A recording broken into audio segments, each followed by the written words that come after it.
Hello बच्चों, नमस्कार। मैं जितेंद्र आप लोग का अपना यूट्यूब चैनल अध्ययन गुरु में स्वागत करता हूं।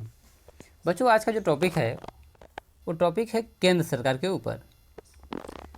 तो केंद्र सरकार से संबंधित जो क्वेश्चन पूछे जाते हैं कि केंद्र सरकार में कौन कौन से अंग हैं, लोकसभा का गठन कैसे होता है, राज्यसभा का गठन कैसे होता है, और लोकसभा के कौन कौन से अंग हैं, स्पीकर के और उपाध्यक्ष का जो डिप्टी स्पीकर होते हैं इनका निर्वाचन कैसे होता है। कुछ ऐसे प्रश्न जो है पूछे जाते हैं। और यह जो टॉपिक है वह हाई स्कूल और इंटर और जो बच्चे तैयारी कर रहे हैं किसी भी गवर्नमेंट एग्ज़ाम की, उनके लिए यह जो पार्ट है, यह जो हम बनाने वाले हैं आज का वीडियो, उनके लिए बहुत ही महत्वपूर्ण है। तो प्रश्न कुछ इस प्रकार है कि संसद के कौन कौन से अंग होते हैं और लोकसभा का गठन एवं उसके अधिकारों का वर्णन कीजिए। कुछ क्वेश्चन ऐसे पूछे जाएंगे। या फिर क्वेश्चन का लेवल जो होगा, लोकसभा के अध्यक्ष का निर्वाचन किनके द्वारा होता है, सभा की बैठकों के सफल संचालन के लिए वे क्या कार्य करते हैं। यह जो प्रश्न पूछने का अगला क्वेश्चन होगा कुछ इस प्रकार हुआ कि लोकसभा के अध्यक्ष की शक्तियां एवं कार्यों का वर्णन कीजिए। या फिर लेटेस्ट जो क्वेश्चन पूछा गया है एग्जामों में वो कुछ इस प्रकार रहेगा कि भारत की संसद के कौन कौन से अंग हैं, संसद के कार्यों की विवेचना कीजिए। या फिर लोकसभा का गठन कैसे होता है, इसके सदस्यों की अर्हता, निर्वाचन विधि तथा कार्यकाल पर प्रकाश डालिए। तो बच्चों देखते हैं इसका आंसर क्या बनता है। सबसे पहले देखते हैं कि संसद के कौन कौन से अंग होते हैं।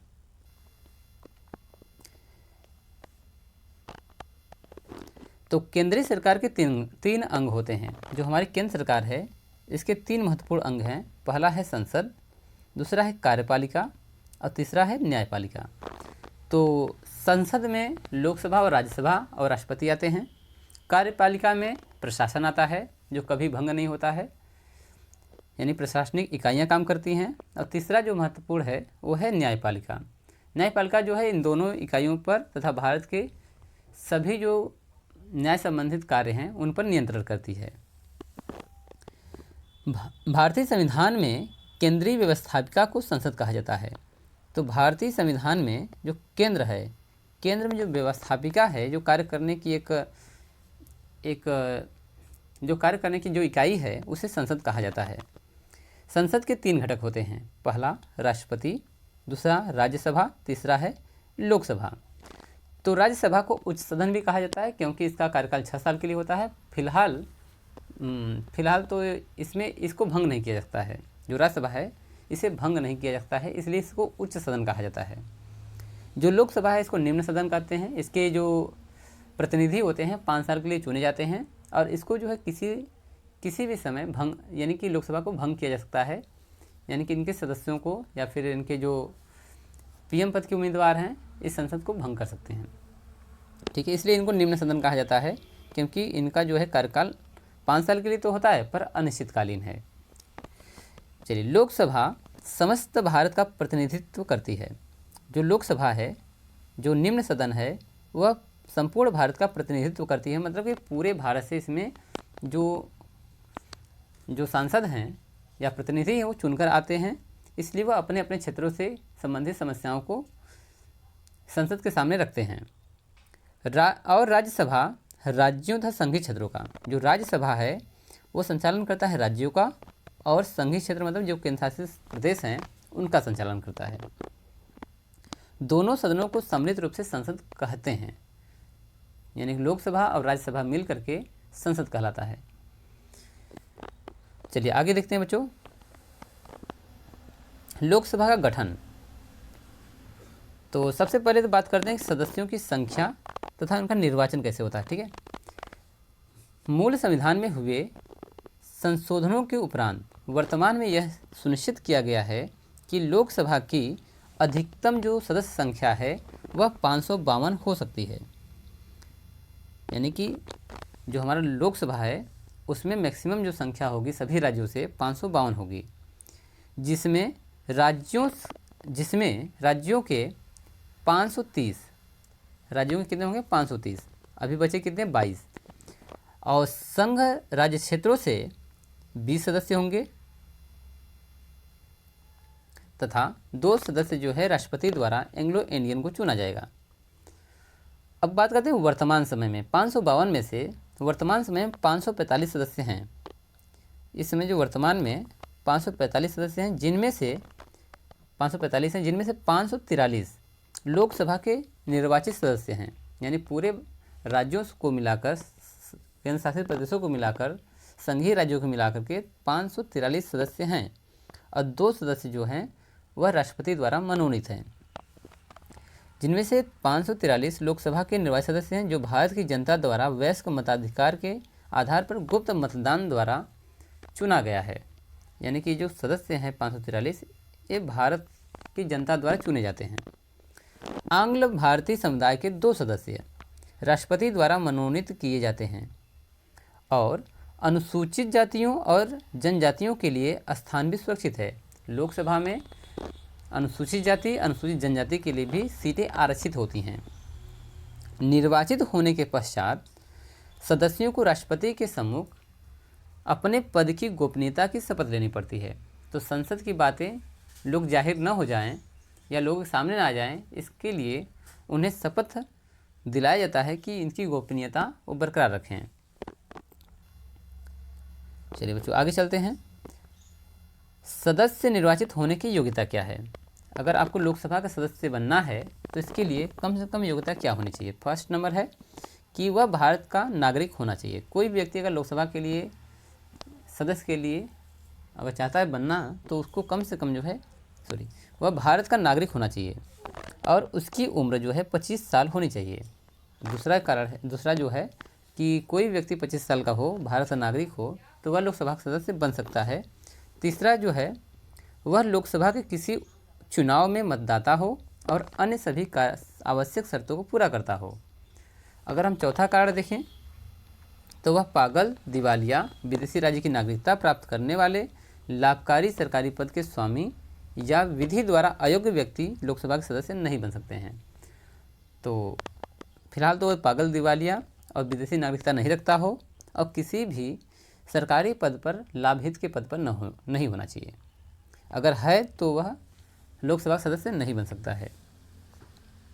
चलिए आगे देखते हैं कार्यकाल कितने समय का होता है। लोकसभा का कार्यकाल 5 वर्षों का होता है, किंतु विशेष परिस्थितियों में 1 वर्ष के लिए कार्यकाल को बढ़ाया जा सकता है।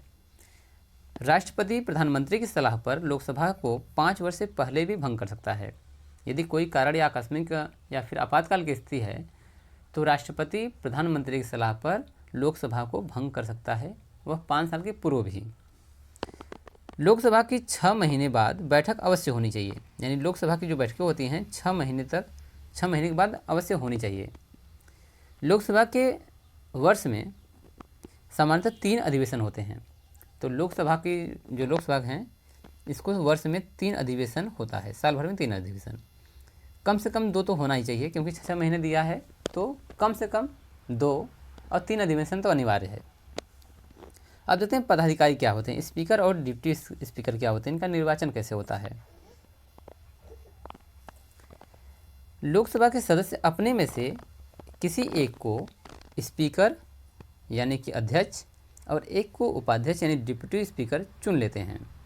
यानी कि आपस में ही लोकसभा के सदस्य ही आपस में से किसी एक को स्पीकर बनाते हैं और किसी एक को डिप्टी स्पीकर बनाते हैं। अध्यक्ष सदन की बैठक में अध्यक्षता करता है तथा उसकी कार्रवाई का संचालन करता है। अधिवेशनों में अनुशासन बनाए रखना, मत को गिनना, आवश्यक पड़ने पर निर्णायक मत भी देता है। अब जो स्पीकर होता है वह पहली बात है कि सदन के कार्यों की अध्यक्षता करता है, उनका संचालन करता है और प्रयास करता है कि अनुशासन बनाए रखें लोग। मत को गिनता है और अगर आवश्यकता पड़ती है कि दोनों पक्षों के लिए मत बराबर हो गए हैं तो वह अपना निर्णायक मत भी दे देता है। अध्यक्ष की अनुपस्थिति में इन्हीं कार्यों को उपाध्यक्ष करता है। अगर अध्यक्ष नहीं है, स्पीकर नहीं है, तो उसके स्थान पर डिप्टी स्पीकर इन्हीं कार्यों को करता है। सभा की बैठकों के अनुपस्थिति में इन्हीं कार्यों को उपाध्यक्ष करता है। सभा की बैठकों के संचालन हेतु लोकसभा अध्यक्ष तथा सदस्य विभिन्न कार्य संपादित करते हैं। इन समस्त कार्यों का विवरण निम्न दिया गया है। अब यहाँ पर दिया गया कि स्पीकर और डिप्टी स्पीकर मिलकर के और जो मंत्रिपरिषद के जो सदस्य हैं वो क्या क्या कार्य करते हैं, इन कार्यों को दिया गया है। तो देखते हैं कि लोकसभा के अधिकार क्या हैं, उनकी कार्य और शक्तियाँ क्या हैं। तो पहला कार्य है कानून निर्माण संबंधी कार्य। जो लोकसभा के सदस्य हैं वह कानून बनाने का अधिकार भी रखते हैं। लोकसभा को राष्ट्रीय हितों के लिए कानून में संशोधन करना तथा किसी भी कानून को रद्द करने का अधिकार होता है। तो लोकसभा में जो 543 सदस्य हैं और राज्यसभा के जो सदस्य हैं, तो इनको जो है फिलहाल तो जो लोकसभा सदस्य हैं उनको कानून बनाने और पुराने कानूनों को हटाने का भी अधिकार प्राप्त है। और यह कानून किस पर बनाएंगे? ये बनाएंगे संघ सूची पर, यानी केंद्र में जो शक्तियाँ हैं इनको प्राप्त हैं उस पर वह कानून बना सकते हैं। समवर्ती सूची में, यानी कि राज्य और केंद्र दोनों के लिए, तथा अवशिष्ट विषयों जैसे कि रेजिड्यूरी मैटर्स पर कानून बनाते हैं। कुछ विशेष परिस्थितियों में इन्हें राज्य सूची पर भी कानून बनाने का अधिकार मिल जाता है। यानी केंद्र में जो संसद है, लोकसभा है, यह कुछ विशेष कार्यों में किसी राज्य के लिए भी कानून बनाने का कार्य करती हैं, इनको अधिकार प्राप्त है। चलिए आगे देखते हैं। नंबर 2, दूसरा कार्य और शक्तियाँ क्या है? शासन संबंधी अधिकार। संसदात्मक शासन व्यवस्था में शासन की वास्तविक शक्ति मंत्रिपरिषद के हाथों में होती है। जो मंत्रिपरिषद है, मेन तो शक्ति इनके पास है। मंत्रिपरिषद व्यक्तिगत तथा सामूहिक रूप से लोकसभा के प्रति उत्तरदायी होती है। जो मंत्रिपरिषद है वह लोकसभा के प्रति जो है उत्तरदायी है। यानी कि लोकसभा में जो सदस्य हैं, जो मंत्रिपरिषद है वह लोकसभा के अनुसार ही कार्य करती है, यानी अपने कार्यों का विवरण उन्हीं को देती है। लोकसभा के सदस्य मंत्रियों से प्रश्न पूछकर, जो लोकसभा के सदस्य हैं, जो विशेष मंत्री होते हैं 10, 15, 20, उनसे प्रश्न पूछती है और स्थगन प्रस्ताव व ध्यानाकर्षण प्रस्ताव पारित करके विधेयकों को अस्वीकृत करके बजट में कटौती करके तथा मंत्रियों के कार्यों की जांच करके उन पर नियंत्रण करती है।